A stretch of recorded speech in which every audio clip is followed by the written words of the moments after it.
Good morning, miss. Do you know that a house is burning here in Anacleto? I have a child and there seems to be a child there. He calls me Elf and asks me, girl, where are you? And I told him I'm going to the dentist. He asked me, is the sock going with you? And I told him, no, the sock is at home, just like something natural, normal. And he asked me, but how? He says to me, how can it be at home if there's a fire here? It was November 26, 2020, a year in which the entire world seemed to be in constant chaos. And this day would not be an exception. At 11:27 in the morning, a neighbor from Villa Taline, located in the city of Coquimbo in Chile, made the call to the nearest fire department to assist in a house fire. The desperation in her voice was because she knew that minors lived inside that house. Unfortunately, the fire claimed the life of Melissa Chavez, a young girl of only 12 years old, or rather a child. What the neighbors didn't know is that this call would not only extinguish the flames that were coming from the young girl's room, but it would cover up something much darker and unthinkable for many of them. In today's video then, I'm going to talk about a case that already had a history. Complaints people pointed out as possible culprits of child abuse and other things, but as is often the case in these situations, negligence allowed a tragedy to occur before the facts were reviewed. What happened to Melissa? Who started the fire in her room? How could this disaster have been avoided? That's what I'm going to tell you in this video, so sit back, relax, well, if you can, because it's a tough case, but here it goes.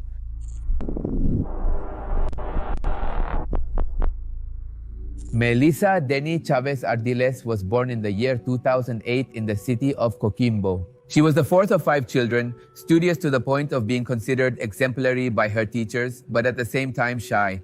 She had a good academic average, but was also part of a group of students with learning difficulties with constant follow-up from mental health professionals.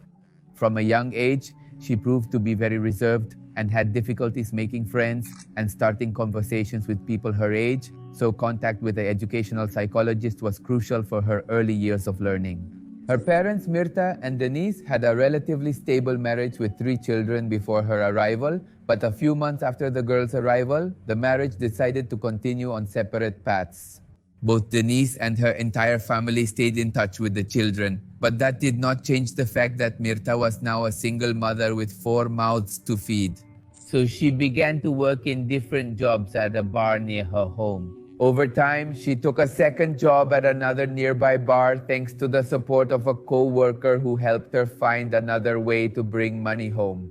At one of her jobs, she then struck up a certain friendship that would later turn into a romance with a man who was a regular customer at the bar. His name was Luis Santander Espinosa. Little is actually known about this man. For example, he was an employee of a mine in Antofagasta, and at that time he was married and lived with his partner in the city of La Serena. They had an age difference of 8 years, with Mirta being older than Luis, but neither that nor Luis's relationship were an impediment for them to start a romantic relationship. In fact, a few months after this romance began, Luis left his wife and quickly moved in with Mirta. By this time, 2 years had passed since Melissa's parents had separated, so Luis became a kind of stepfather to her, who by then was the only one of Mirta's 4 children living with them. 2 years later, this couple became parents of a boy, something that made Melissa begin to understand that her stepfather would be a constant person in her life and in a way made her lower her own shield, making the relationship between them a bit more fluid. But that close relationship would soon become a problem for both of them, especially for Melissa's childhood. The first alarm signals were raised when the little girl was just 6 years old in 2014. Up until that point, the family had a normal relationship, but suddenly Luis's behavior completely changed. The first recorded case occurred one afternoon when the man was left in charge of taking care of the little girl while her mother was working. What had started as a loving treatment turned into an inappropriate caress that even the little girl was able to recognize. What the little girl managed to do then was to tell her older sister what had happened, who encouraged her to tell their mother. In those days, she also had a meeting scheduled with the school psychologist to whom she recounted what had happened. They immediately alerted Mirta to the seriousness of what had happened and went to the authorities to start the complaint. In this way, the prosecutor's office opened the case, and along with this, the mother's parental rights were removed. Normally, temporary custody would fall to the little girl's biological father. But at this point, Denise's personal and economic situation was not suitable to take on this responsibility. He was in a deep depression, and alcoholism had completely taken control of his life. So it was finally decided that little Melissa would be left in the care of her aunt until the family situation was resolved. If Mirta wanted to get her child back, she would have to comply with two conditions set by the prosecution. First, she needs to go through psychological and psychiatric tests. And second, but even more importantly, she had to separate from Luis and completely remove him from her daughter's family environment. Mirta assured the authorities that she had separated from Luis, that it was official, and that she no longer had contact with him, but the situation was not quite like that. The truth is that while Luis no longer lived with Mirta and their children, they were still in contact, and Mirta didn't want to separate from him. But the authorities wouldn't find out until much later, a long time after. In the year 2016, having passed at this point already 17 months, the psychological evaluations assured that Mirta could again be the legal guardian and responsible for her daughter. With this approval, Melissa would return to live with her mother, but when she did, guess what? So did this sick man Luis, her aggressor. And not content with this situation, as soon as both people were under the same roof again, what she would consider her normality, Mirta returned to the prosecutor's office to retract the complaints she had filed. Thus, 4 years passed without any further updates on the matter. It's unknown whether there was any inappropriate contact in the following years or if they simply weren't recorded. Let's say I'm leaning towards the latter. This kind of people never change. And suddenly we arrive at September 2020 when the couple, along with their 2 children, decided to move to a 2-story house in the Villa Talinay area in Coquimbo. The plan for this move was to start over in a much quieter environment, according to them, of course. What it seems at first glance is that they wanted to start their life over in a place where the neighbors or people around did not know them. That way they would avoid what people would say. But where would it be seen as good for a girl and her abuser to live under the same roof? The million-dollar question is what you and I ask ourselves as thinking individuals. By this time, Melissa was 12 years old and was starting 7th grade, thus entering this pre-adolescence where hormonal and emotional changes begin to be felt. Her mother noticed that her behavior was different. She spent more time in her room listening to music or sleeping late. It seemed that the arguments with her mother were mainly because Mirta was tough and demanding on her, but overall they maintained a good relationship. Everything seemed irrelevantly normal until again, or well, this is what is known, Luis resumed his inappropriate behavior with his stepdaughter, who, as I was telling you earlier, probably already did it, but it was not known. Mirta seemed to know it. Obviously she knew, but she chose the path of ignorance. She didn't make any complaints either. On the contrary, Luis's preference for Melissa filled her with frustration. This led her to experience a jealousy she couldn't control. You're already aware that this lady wasn't organized.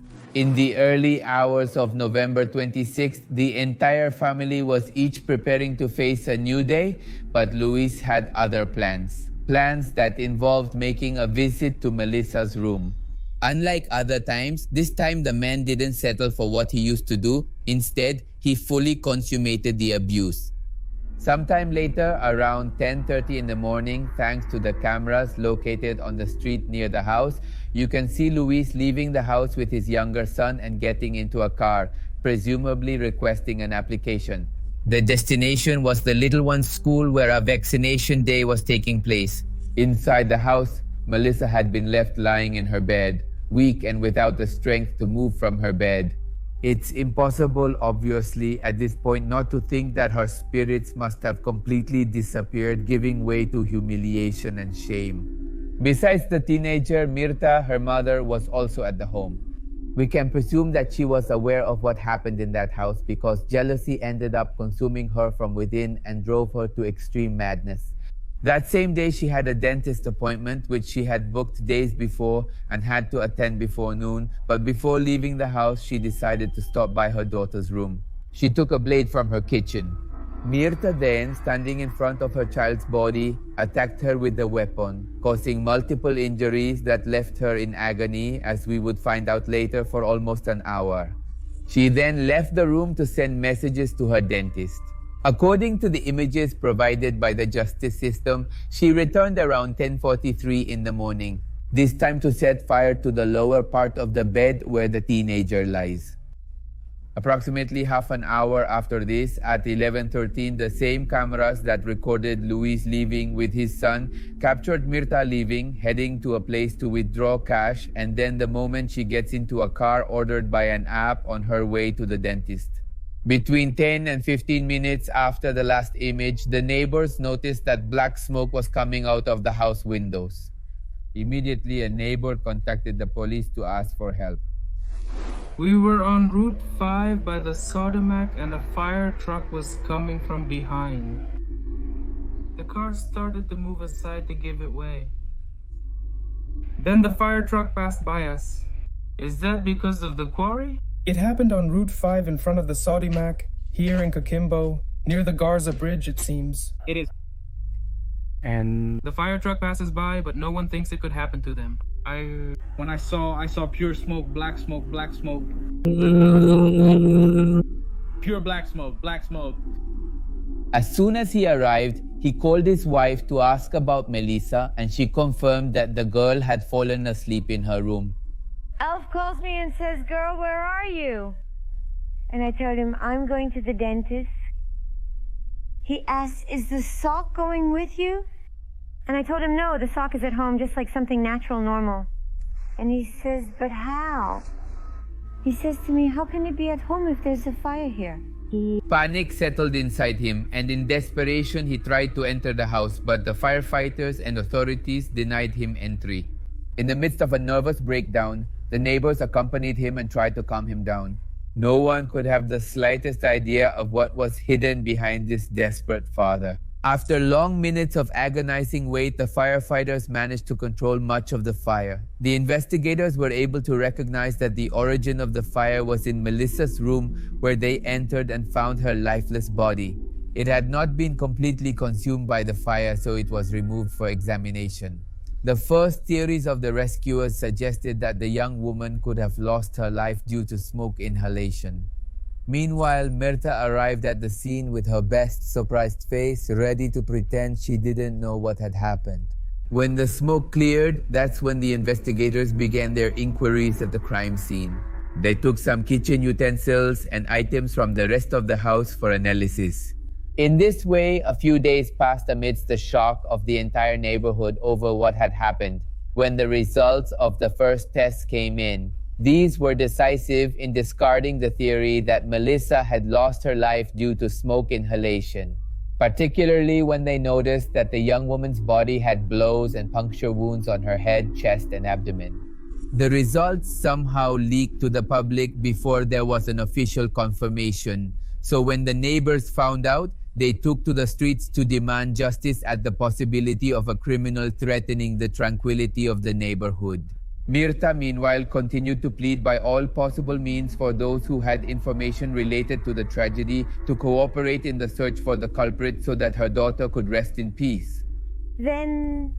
But I didn't imagine at the time that they murdered her. For me, this is atrocious. It's something terrible, terrible. Who was capable of causing her so much harm? She was a loving child, pure love. My daughter was a child, pure. She was not a street child. She was a home child, very worried about me a lot. There were several leads under investigation regarding the disaster that occurred that September day, each with a respective suspect, but the one that attracted the most attention was that of the mother of the girl, Mirta, as she had been the last person to leave the house that morning. According to Mirta's account, before leaving her house, she spoke to her daughter to accompany her to run some errands. She said like this, before going out, it was already past 11. which was like 11:14 before 15, I yelled to my girl upstairs and I said, Melly, I'm leaving. I told her loudly, daughter, I'm leaving. And Melly, okay, Mom, she tells me, and she yelled at me, she spoke to me, okay, Mom? And I leave the house. And as I leave, the front door kind of opened a bit. I pushed the door as I left. Of course, the facts as mentioned by the girl's mother were denied by the prosecutor's investigation, which confirmed that the situation was completely different from her narrative. But let's not get ahead of ourselves.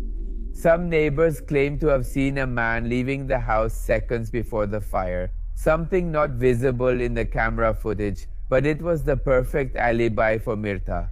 She clung to this story to stay in the background of suspicion, fortunately standing in the face of justice. The theory completely and quickly fell apart, although of course it was not discarded. Until this moment, the main suspects on the list became Mirta and Luis, who were summoned to the prosecutor's office as defendants. There they had to retell their respective stories and leave their cell phones to be analyzed. And as if it were fate, the autopsy results came out almost at the same time. It confirms that the attack Melissa received would not have been fatal if she had been given immediate help.